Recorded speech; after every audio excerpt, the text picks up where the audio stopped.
Before I had a child, I always wanted to be a stay-at-home mom. I daydreamed about baking cookies from scratch and chubby cheeks dusted with flour. I had blueprints in my mind about a miniature preschool I'd set up in the breakfast nook of our kitchen. We'd do crafts and make organic meals, cloth diaper. I'd sewed my daughter matching Dolly and me outfits while she played with her babies at my feet. The reality is that I usually forget to buy half the cookie ingredients.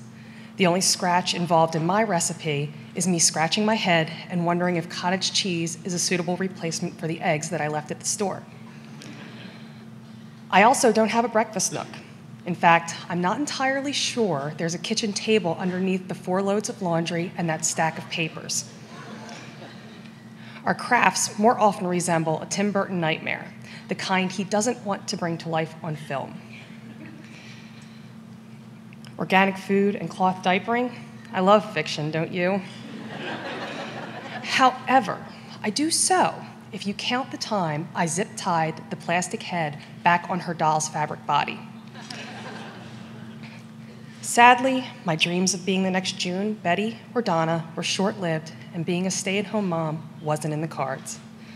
And while my employer is not climbing up my leg, asking for fruit snacks, and sorely in need of a tissue, being a working mom poses just as many similar day-to-day challenges. And by the way, if your employer is doing any of those things, you probably need to file a complaint. Surprisingly, like a stay-at-home mom, I don't get lunch breaks or sick time. My lunch break is filled with quickie grocery shopping, making appointments for family members, and paying the bills. And some days I don't get to clock out at all. Instead, I can be found making up the time I missed at work because I chose motherhood instead of overtime. I squeeze as much into 30 minutes that most people squeeze into hours. I don't get sick time because I drag my ailing, aching body into work when my child falls ill. I don't get sick time because I drag my ailing, aching body into work so that when my child falls ill, I can spend that valuable sick time with her. I can tell you firsthand that homesick is the worst kind of sick. Nothing is worse than having to leave my baby at home with daddy or grandma when she is under the weather. Not that they aren't completely capable, but nothing soothes an icky tummy like some snuggle time with mom. And nothing will break my heart more than knowing I cannot be there. I have to condense 24 hours of nurturing into the sparse moment before the bus picks her up and the scant hours before bedtime.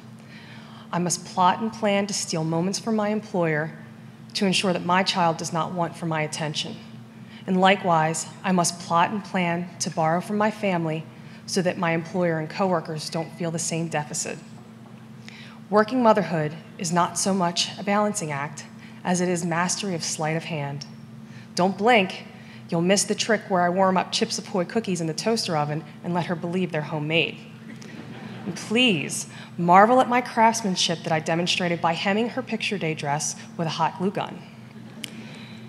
And please do pretend to not see as I hold back tears when her daycare teacher tells me about yet another first that I have missed. I must maintain this illusion that there is no sadness in my heart over the moments that I will never get back, if only for my own sanity.